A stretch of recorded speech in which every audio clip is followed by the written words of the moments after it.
Portuguese নাবিক Vasco da গামার কথা তো আমরা সবাই জানি। ভাস্কো দা গামা জলপথে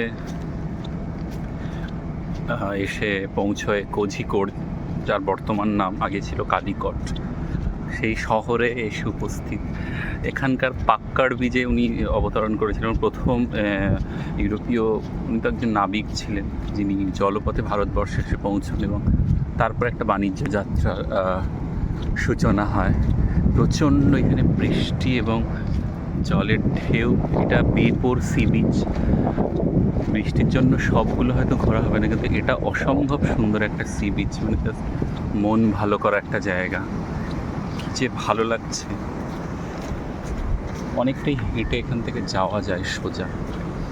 আচ্ছা, যে ভালো, অসম্ভব ভালো।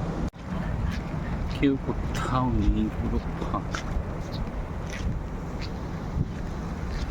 দু একজন জাস্ট মাছ ধরার জন্য, আর অনবরত তো বোটিং হচ্ছে, চারজন মাছ ধরার জন্য জাস্ট আছে, কিন্তু আর কেউ কোথাও নেই। অসম্ভব সুন্দর একটা মানে পরিবেশ, কি যে ভালো লাগছে।